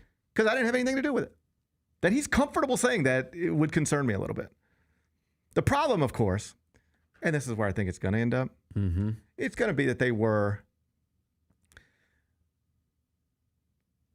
smart enough, they were motivated enough, desperate enough to try to figure out how to do what they did, but smart enough to create enough plausible deniability to just say, yeah, I know what it looks like, but the there ain't there. Just create enough plausible deniability. He's going to say things, he did say things like, look at the timing. we had Kawhi signed to this contract on this date, and this thing didn't even start until this date. So the idea that we did this to get this, well, you got it backwards. This was already done. And I guess some people will accept that as, well, I guess then it's nothing. But what I would say if I were talking to Steve Ballmer is like, come on, man. Just because this happened later than this doesn't mean this couldn't have been talked about well in advance of this. Like, hey, and what if we could get you an extra $28 million? You could give us some salary cap flexibility so we could go out and get a backup point guard. But we can make it right. We'll get the money right. All right, just trust me. We'll get the money right. Just sign this deal. We'll take care of you down the road. That could happen. I'm certain that happens in different aspects of all sorts of businesses. And so I think what we're going to find out is it's going to look the way it looks. And the sentiment is going to be correct. The sentiment of the podcast and the reporting is going to be correct. But they might just have enough plausible deniability where you can't catch them the way you think. It'll always look the way it looks. But you might not be able to find the actual evidence that definitively shows, like the smoking gun in the hand. I don't know if you're going to be able to find that here. But it's going to look the way it looks. Because I would just circle back to the same thing I said, I guess, yesterday when we were talking about this, or the day before, whenever it came out. You can deny it all you want to and say you had nothing to do with it and show me some emails and whatever. But we're always going to get back to this central question. Why did this company that you invested $50 million in agree to give Kawhi Leonard $28 million for nothing? Why would that company do that? It makes no sense. Honestly, it doesn't even make sense to give Kawhi Leonard $28 million to do all the things you would expect him to do. He's not a spokesperson. He barely talks. He's an incredible basketball player. I don't know what else there is to him other than he's an incredibly talented basketball player. I don't know anything else about him. He's not like Charles. Like, if you're going to give $28 million to somebody in the basketball world to endorse your product or represent your product, you give that money to LeBron James or Steph Curry or Kevin Durant or Charles Barkley. You don't give it to Kawhi Leonard. So even if he was going to tweet sometimes and make appearances sometimes and sign some autographs sometimes, why are you giving Kawhi Leonard $28 million? That's fair. Okay? But beyond that, he didn't do shit. Nothing. He did nothing. So why are you giving him $28 million for nothing? Answer that question. There's not a good answer for it. I don't think so either. Other than, well, we were doing somebody a favor. We were doing somebody a favor. Hey, if I give you, and this, like, I doubt this ever shows up in text messages and emails and stuff. But like the way I believe it happened, one way or another, whether it was Ballmer or somebody below Ballmer or however it worked, somebody representing the Clippers and somebody representing this company had a wink agreement in place. If we put $50 million in this company, can you bring $28 million of it right back out and give it to this Kawhi Leonard LLC? And we don't really care what you do with the other $22 million. Do with the other $22 million what you want. We'll give you 50. You can keep 22, however, we don't care. We need 28 to be cycled back through to this LLC belonging to Kawhi Leonard. I believe that happened on some level, but are they going to be able to prove it in the way you need to prove it to take real action against the Clippers? I don't know. We'll see. We'll see. Number 2. Bill Belichick is back in the news. Oh. Did you see this? ESPN reported last night. What's up? ESPN is reporting that the North Carolina football program has banned the New England Patriots from all team activities, from having access to the program in any way. In other words, if the New England Patriots picked up the phone today and they said, hey, Ryan Silverfield, they wouldn't be talking to Ryan Silver. They might, whatever. But you'll get the point. Yeah. If the Patriots picked up the phone today and said, hey, we're coming to Memphis, we want to see so-and-so, and just want to spend the day on campus, they would roll out the red carpet and couldn't wait for that to happen. And It happens all the time. The report from ESPN is every NFL franchise is free to do that in Chapel Hill, but not the Patriots. You can't be here.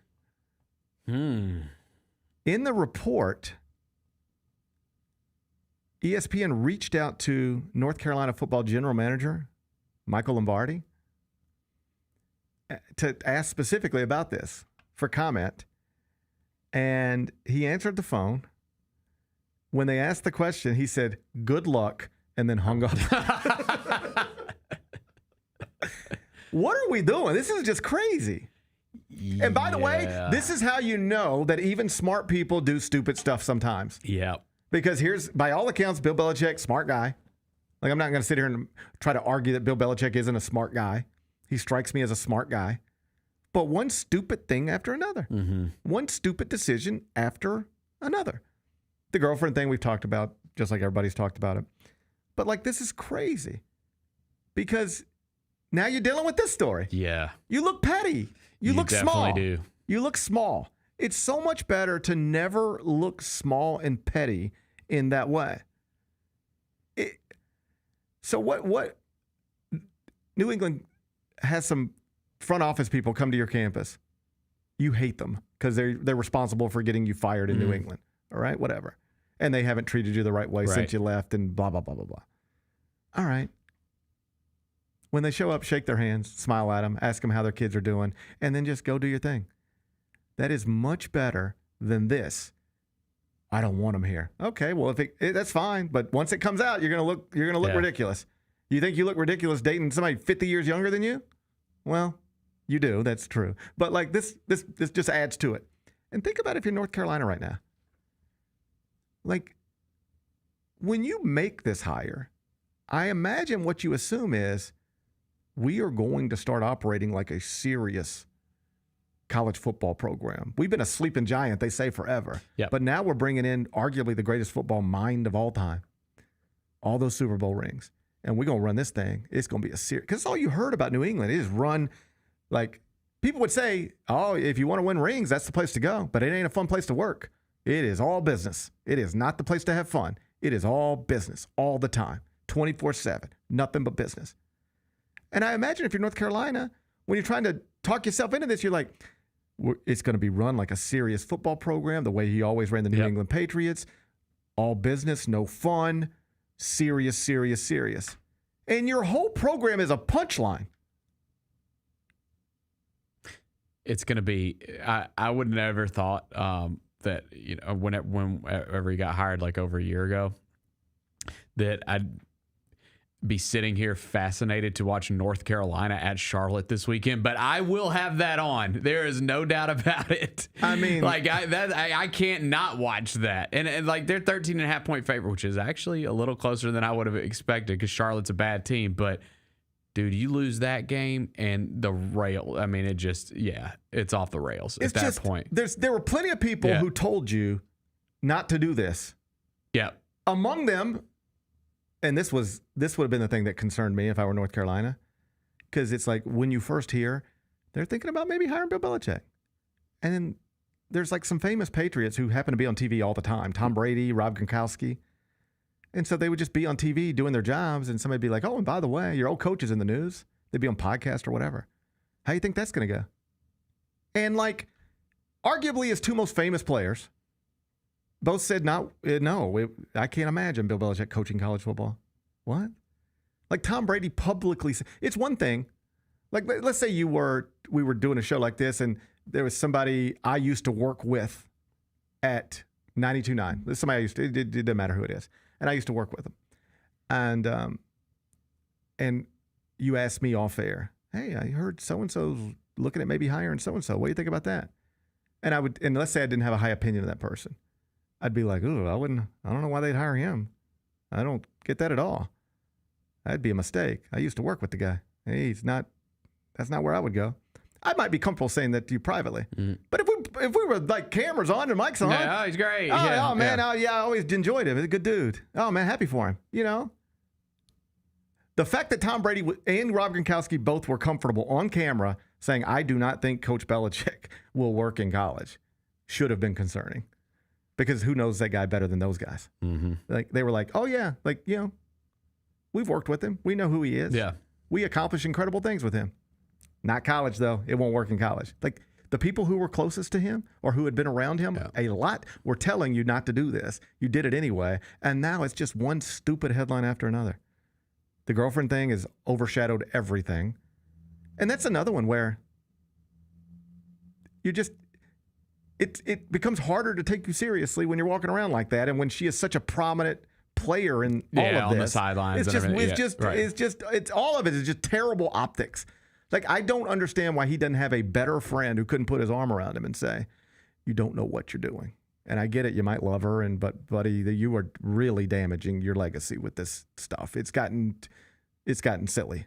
You know, it's one thing to have that girlfriend, but like, she doesn't need to be as public as she's been. We shouldn't know who your girlfriend is to this degree and know as much about her as we know and see her as often as we see her. You know, like tell me about the last time you saw Lane Kiffin's girlfriend. Do you know about Lane Kiffin's girlfriend? No. Yeah, I mean, this is my point. You know, like this is not a thing with most college football coaches, but that has become the thing at North Carolina. Punchline. And now this is just another silly thing. I don't know if it's going to be still this thing in 3 years. Oh, I don't either. Yeah. I just don't know. I'm not so sure either. I guess if you were believing it, you'd be like, it's Bill Belichick. He's an incredible football mind. He wins football games. He'll win football games. But you didn't expect all this other stuff. Like, it's one weird headline after another. And, oh, by the way, they're 0-1, get blown out in the week one. So we'll see where it goes. Number 3. Christian McCaffrey abruptly shows up on the injury report for the 49ers. He's got a calf injury. I gather fantasy football owners are devastated by this, really concerned. How concerned are you? Is this on your radar? Extremely concerned. Oh, no, extremely Bennett. concerned. Tell me about Christian McCaffrey stock. Tell me about Christian McCaffrey as a fantasy football player. Is he a first-round pick or a second-round pick or a third-round pick? Where does he go? Bit of a tweener now because I don't play fantasy football. Well, because of the injury history, we fall into pretty much late first round, mid to late first round. Used to be, top of the draft, right? Like, it's Christian McCaffrey. But we've got an injury history now. It's hard to trust, and this is the reason why. The thing that sucks is the league that I drafted him in, if you're a smart player, that if you draft Christian McCaffrey in 2025, well, you got to get his backup because he might get hurt and miss some games. Like, you got to have the backup on your bench. Good thinking. Problem is I drafted the wrong backup because then they went and traded for Brian Robinson from the Commanders a couple weeks ago. Oh, you're in a pickle now. So I don't have him in quite the pickle. On my team. I have Garendo, who's not the second string. He's not the backup running back anymore. So RB2. Yeah, he's not the RB2 anymore. So tough spot. I feel for all the people that have stock in Christian McCaffrey because that is the last thing you want to see is that he's got a calf because that's what he dealt with was the calf, Achilles stuff all last year. So we'll see. We'll see today. That I saw someone said the 49ers injury report today is one of the biggest injury reports in fantasy football history. So, well, I saw a fantasy football guy last night. Yeah. I work with some of these fellas, and so I follow him on social media. And I saw one of the fantasy football guys last night, and he was like, "Somebody just offered me something for Christian McCaffrey," and it was like he seemed real, like it was him, like his emotions were high. And he was like, and I've just been offered, and I don't know what to do. What would you guys do? And I was like, gee, first off, calm down. Mm-hmm. All right? First off. Mm-hmm. Oh, I get it. First off, calm down. No, I get it. This is life or death. Bud. It felt like he was tweeting. So the doctor just walked in, and they said I only have a 30% chance to live if I don't amputate my leg. So I'm thinking about amputating my leg. What would you guys do? I need to know now. That's what it felt like to me. And I was like, it's just a mid-round running back. Let's relax. Let's calm down for a second. But people were fired up and upset. Yeah, and I mean, like, what I want to try to be level-headed. Mm-hmm. I do, but man. And I hope it's nothing. I hope it's not. Some people have suggested, they're playing the game like before the first game of the season. Like they're just trying to. You think it's gamesmanship? Yeah, they're just playing gamesmanship here. I swear to God, if he misses that game on Sunday, I'm going to lose my freaking mind, bro. No. I'm going to lose my mind because the thing is at that point, what is the thing? It's like, come on, man. Like you had to have had some kind of idea here, like that this thing is just going to always be a problem. They kept it off the injury report longer than it should have been. I'm not saying. I'm just saying. This is information if everything was on the up and up, this is information that should have been disclosed before your final fantasy draft. That's what you're saying. A lot of money in fantasy football. Do you think, and we'll leave it here, do you think Steve Ballmer's involved? I do not, but both West Coast, I'm not sure. I don't think so. But a lot of my eyebrows are raised. Just be open-minded. Just practice today, please. I'm begging. We're all begging, please. We're not practicing today. Yeah, please. No.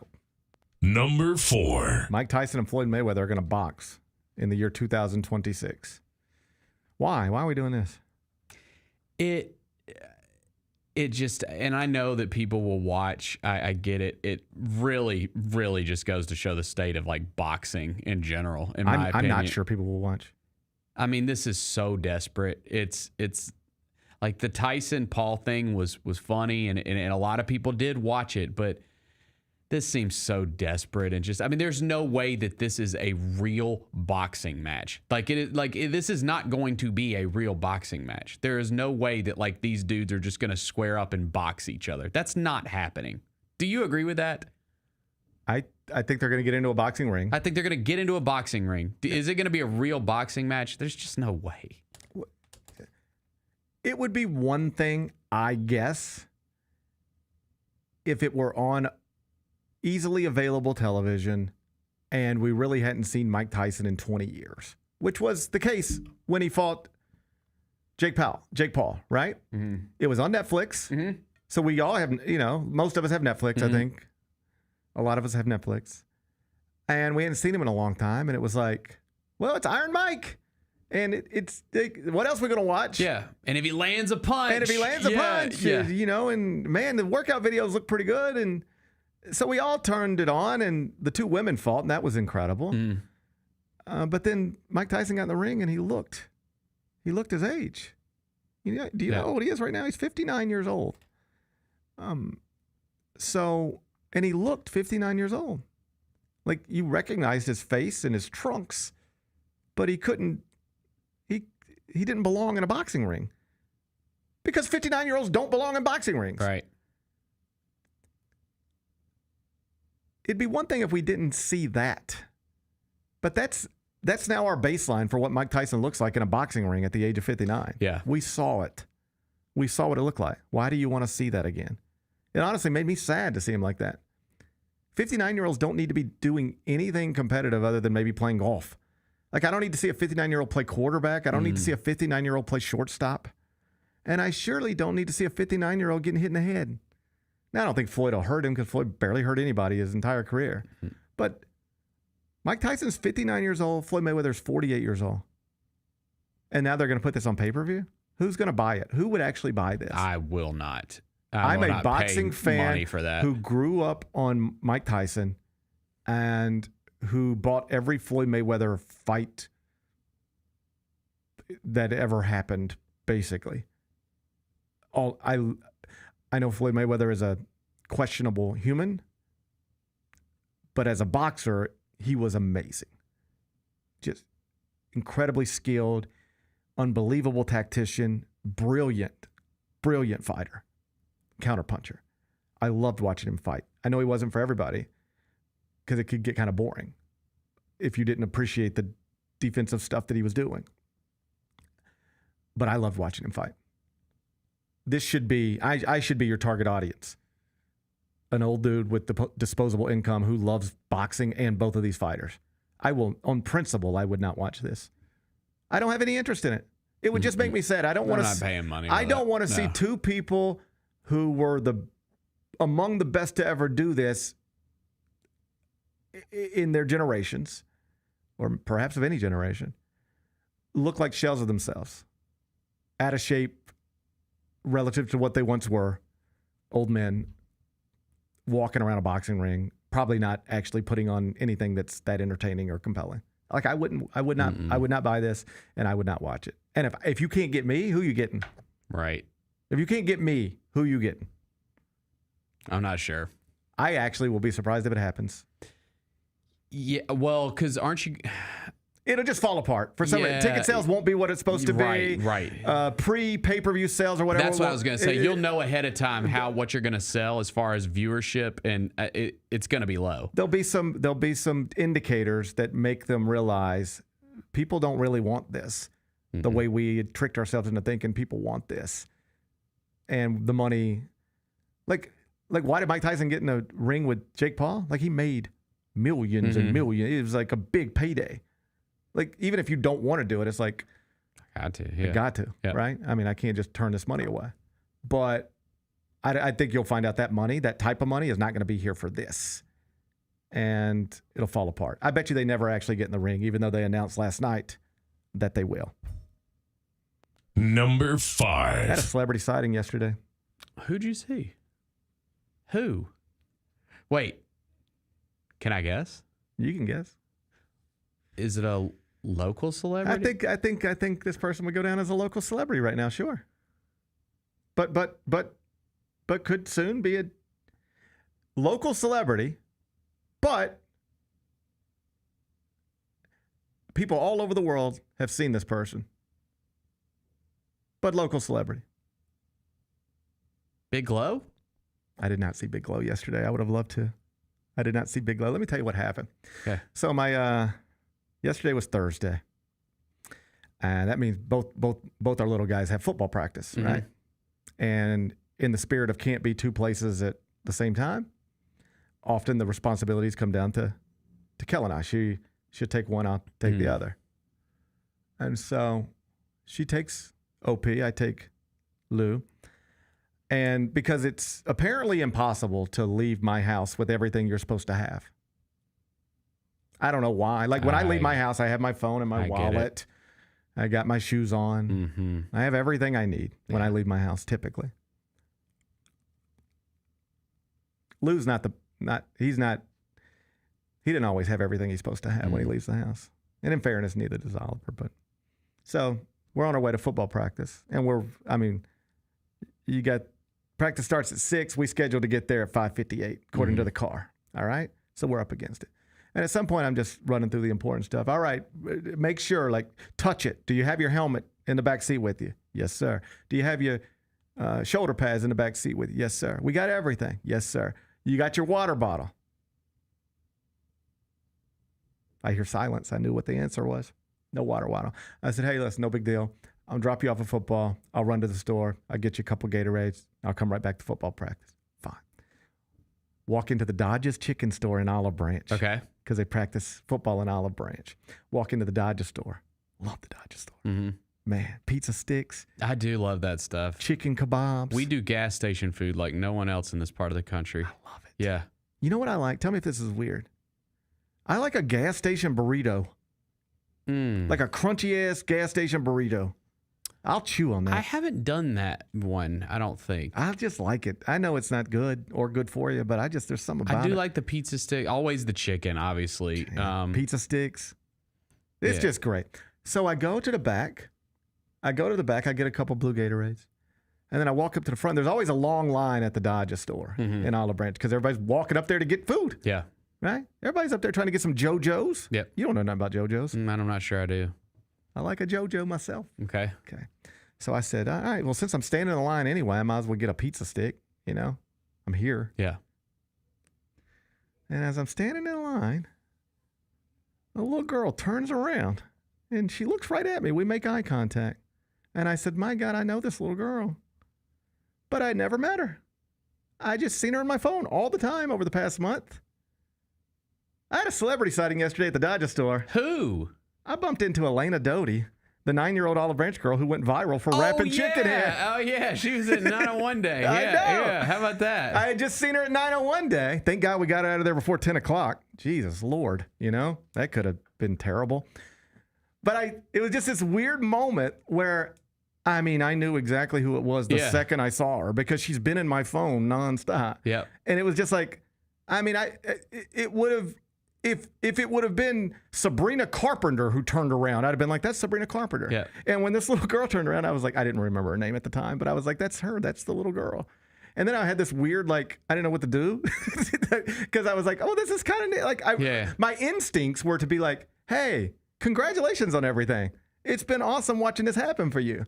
Like, my instincts were to say something, but then I was like, I'm a 48-year-old man in a gas station by myself. Buying a pizza stick. Buying a pizza stick. I'm not just going to walk up and start talking to a 9-year-old little girl, right? Yeah. So I just let it pass. Yeah. I just stood there. I think it was probably the right I just stood there and said, but I wanted to tell her I was happy for her. Yeah. Because I am happy for her. That is cool.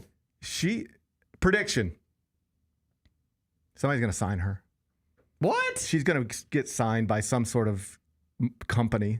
Some talent agency is going to sign her. I'd be surprised if somebody hasn't already reached out to her.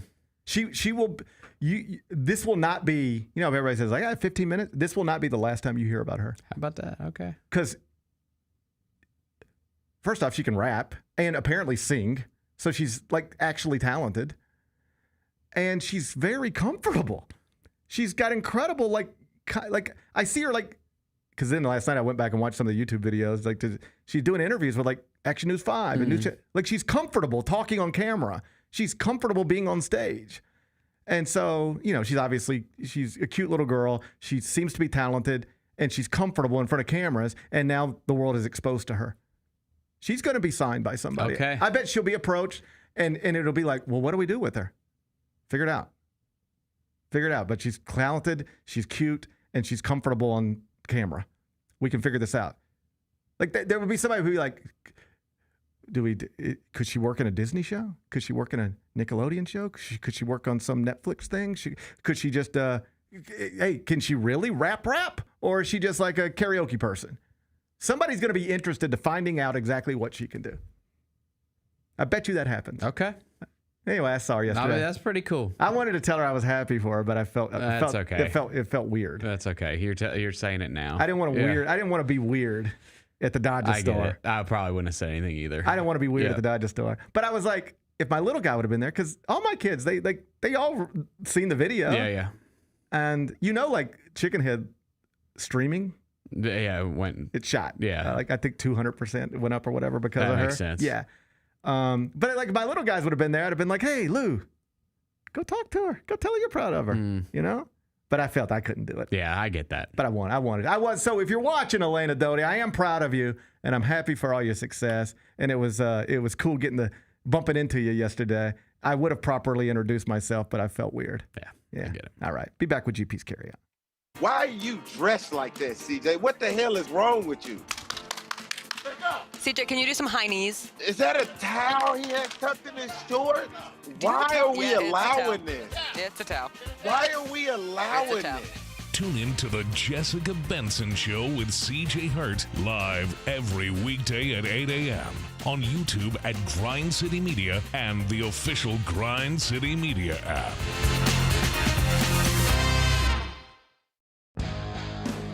Grizzlies fans know it's the team that gives you the edge. Big River Steel does too. And much like the Grizzlies have recruited legendary talent, we want you to be part of our team. Are you ready to be part of something legendary? Then visit www.bigriversteel.com. That's www.bigriversteel.com.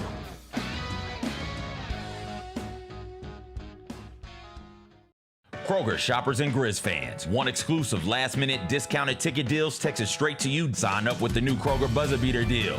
Fans can sign up by texting Grizz to 636-479 or visit your local Kroger store in the Delta Division and scan the QR code. By signing up, you agree to receive recurring automated promotional and personalized marketing text messages from the Memphis Grizzlies. Consent is not a condition of any purchase. Message frequency varies. Message and data rates may apply. How did they sell you on Memphis?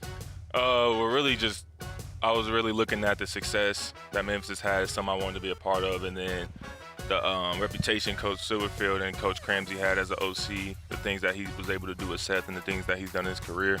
I felt like that's something I wanted to be a part of, and I felt myself being able to excel in his offense. And also, I looked at the weapons around and everybody I was going to be playing it with. The Chris Vernon Show, live on weekdays at noon on YouTube at Grind City Media and the official Grind City Media app. Sonic Radio. Welcome back to Sonic RNDIO. That spells radio with me, the CIO. This just in, the new Sonic $1.99 menu lets you build a crave-worthy meal for just $1.99 an item, whether that's a creamy shake, crispy tots, or a quarter-pound double cheeseburger. This just out. Ostriches. They're mean, not very cute, and in my opinion, way too big for a bird. Don't miss the Sonic Fun 99 menu. 5 items, always $1.99. Live free, eat Sonic. Tax not included. See menu for details.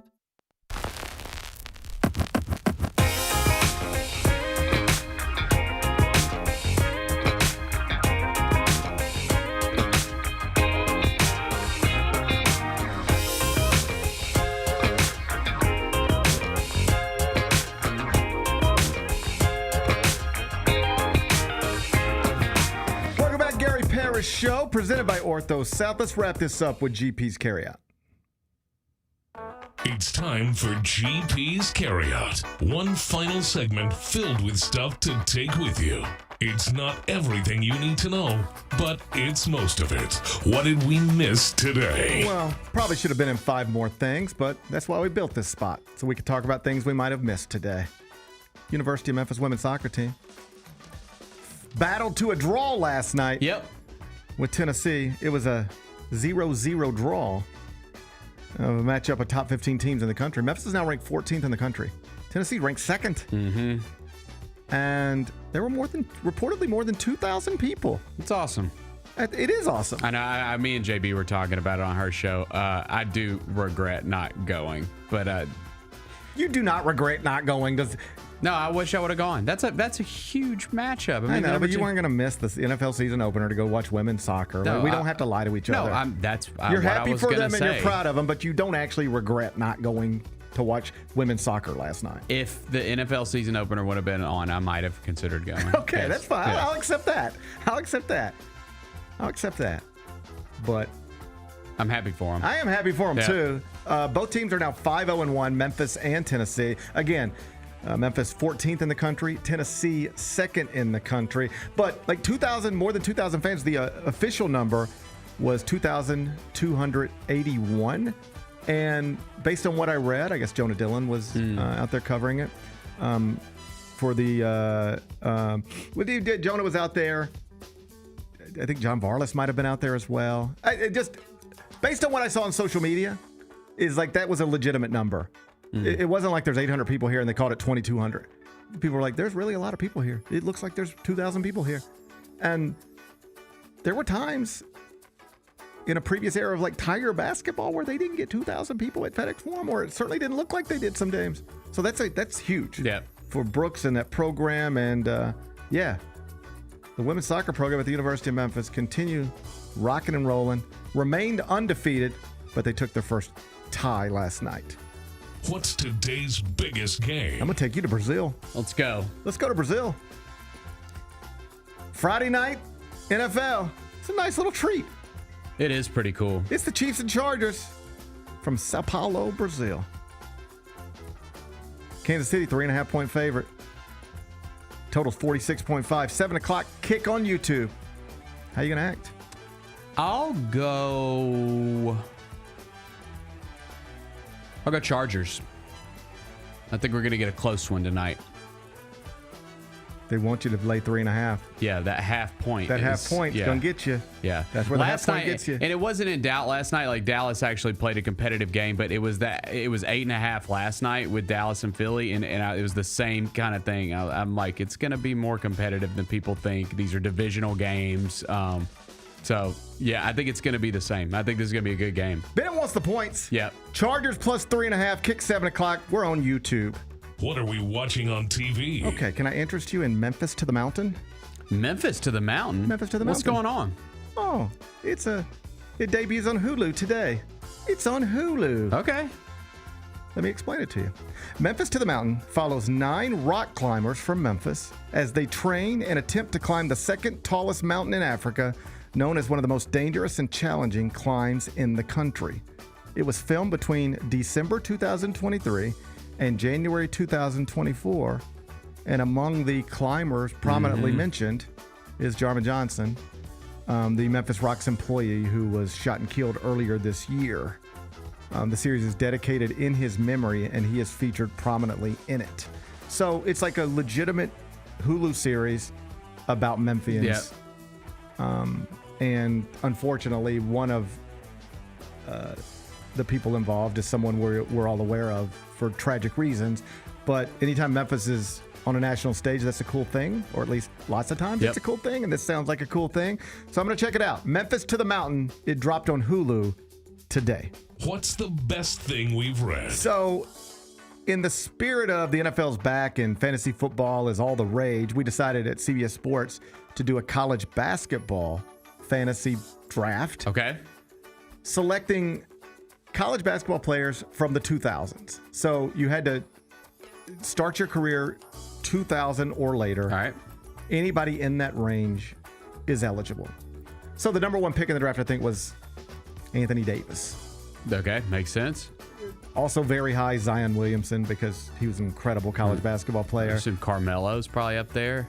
Carmelo Anthony was my second round pick. Okay.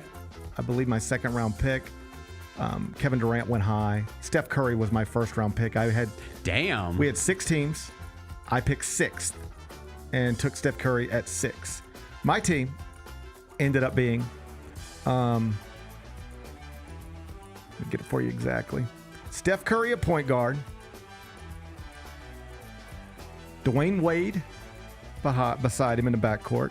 Carmelo Anthony on the wing. Michael Beasley at power forward. Joakim Noah in the middle as the heart and soul. Championship culture. I'm trying to build a championship culture. That's a pretty damn good lineup. John Wall off the bench. Victor Oladipo. I needed a versatile 3-and-D wing who can guard. That's an all-NBA defensive player. Victor Oladipo. My coach is Kelvin Sampson. They put it to a vote on Twitter. Hey, here's all the teams. Who do you think's got the best team? Yours won. 33% of the voters are saying GP's team is number 1. But that's not why I bring this up. You know why I bring this up? I thought this was neat. So 6 teams, 7 players each. I think the math on that's 42. 42 players selected. Guess who one of them was? Who? Our friend Tony Allen.